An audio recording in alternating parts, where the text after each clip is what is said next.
My name's Murphy. This is my channel, Murphy's Every Whim, where I talk about books, because I love to talk about books. I can't think of anything funny to say today. So today is a Shorty September twofer, because I don't have much to say about each of these books. The first one is Jonathan Livingston Seagull by Richard Bach, with the photographs by Russell Munson. And I think it's important to mention both the author and the photographer, because I would say that this book is equally both. And if you look at the copyright page, you see that both of them own a copyright to this book. Jonathan Livingston Seagull came out in 1970, and so for Shorty September, it's the book I'm reading from the 70s or 80s. And I read this in the 8th grade, so I think I read this in 1972. I associate this with my 8th grade math class, probably because the instructor, who for some reason I can't think of the name of, she was probably the one who recommended it to me.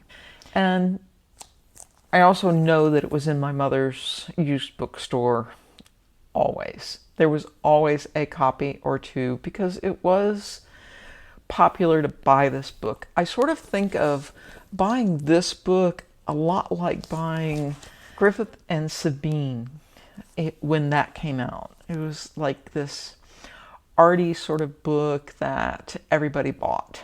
And once they spent the hour that it took to look through it, they gave it away. So I felt a little nostalgic reading this, and I did enjoy a lot of the prose, and I particularly enjoyed the picture and the way they were presented, but I didn't get much out of the book.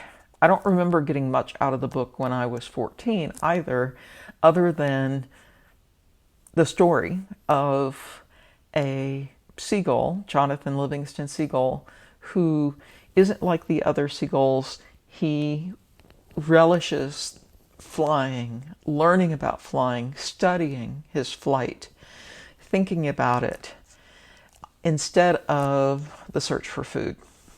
And so he's rebuffed by his flock, and eventually he becomes an outcast. Jonathan then spends all his time thinking about flight, pushing his limits as much as possible, until one day he finds two other birds join him, two other seagulls, and they are flying as well as he is, if not better. And they take him to another place where everybody spends their time thinking about flight, learning about flight. And he then returns to his flock later.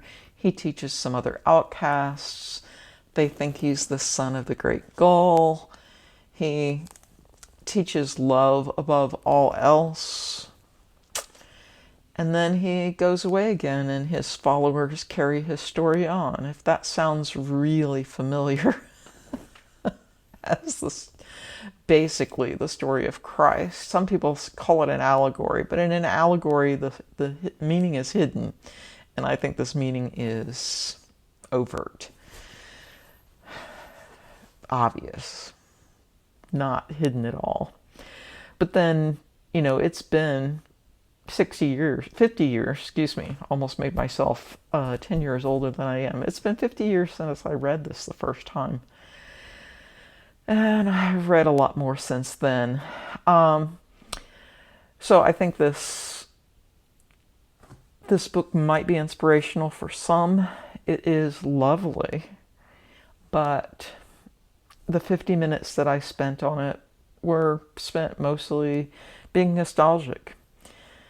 I looked to see who this book was aimed for, and one site I found said that the reading level was 5th to 6th grade, but the interest level might be 9th to 12th, and I pretty much agree with that. So I will be donating this to a charitable used book sale. So that's book one. Meh.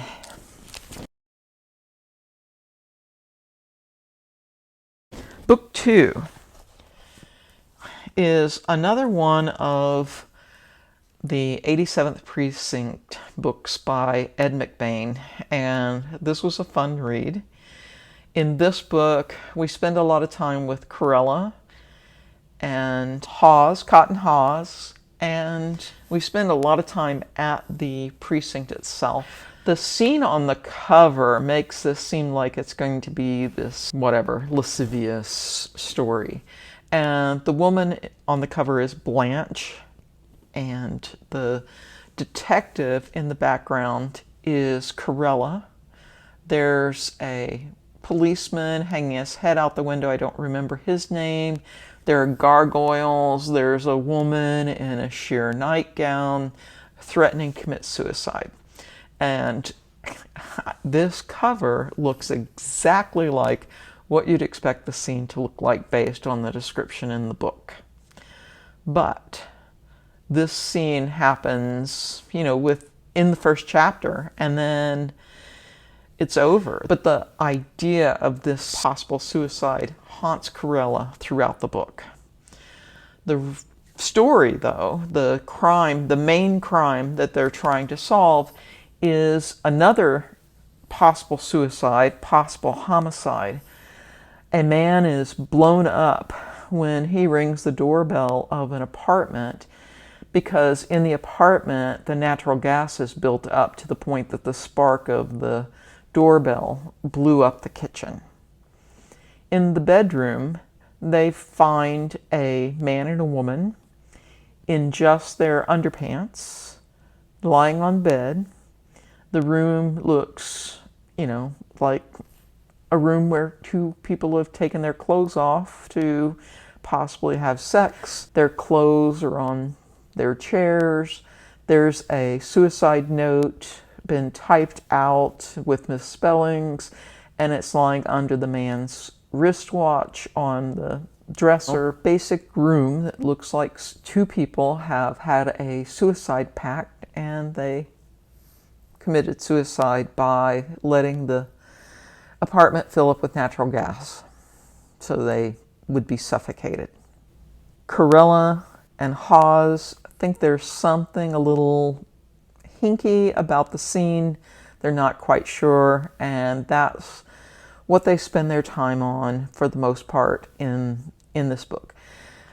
Like Ed McBain does in all 87th Precinct books, there's a lot of police work. In this case, he talks a lot about the lab, and the lab is given 3 questions, and the lab technician works to answer those 3 questions and doesn't go out of the way to answer anything else. In particular, there is a question about whether maybe this is a homicide rather than a suicide, and the 2 people were poisoned, but the lab wasn't asked to run tests on any poisons. And McBain in the book talks about how if you don't know what poison, then there are so many different things that you could test that you really can't test, the shotgun effect to see what poison it would be if they were poisoned. The couple have 3 people that are related to them in some way that they become suspects if this is a homicide. The woman's mother, the woman's husband, and the man's brother. There's also someone the man works with who seems to be a little bit of a suspect, but not much. The big question is this a homicide? Is this a suicide? If it's a homicide, who might have done it? What are the possible motives? What are the opportunity? And in fact, that was something else that McBain talks about: motive, method, and opportunity. Corella is thinking this, and he thinks it's just a bunch of BS. Not all murders fall under these nice packages of motive, method, and opportunity. But he does think about the motive, method, and opportunity with respect to these three suspects. So they solve the mystery at the end, and it's a satisfying solution. We spend a lot of time with Corella and Hawes in their home lives, or what's going on with them. In the 87th Precinct books, there's this list of characters in the precinct itself, but we spend time with specific characters. And so this time it was lab work, Corella, and Hawes. So, a fun book. I'm continuing to read the McBain books.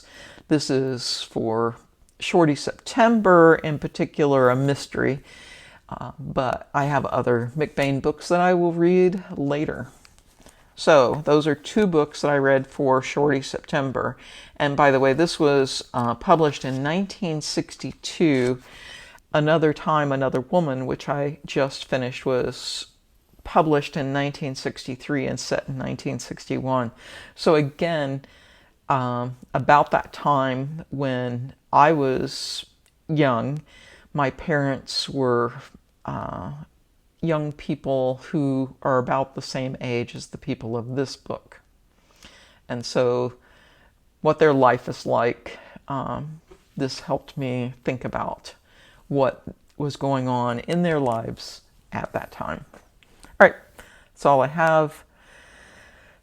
Maybe a little longer video than I intended for two short reads that I don't have that much to say, except the first one, meh. Jonathan Livingston Seagull. It's okay that I read it again now that I remember what it's about, and then Ed McBain's 87th Precinct book, which was just as fun as it usually is. It's afternoon. It's stormy. The sun keeps coming out, going behind clouds. It was lightning earlier. It rained for a while. We have a storm watch until 10 p.m., so be paying attention to the weather in case something bad happens. It's been nice talking to you. I'll see you next time. Take care.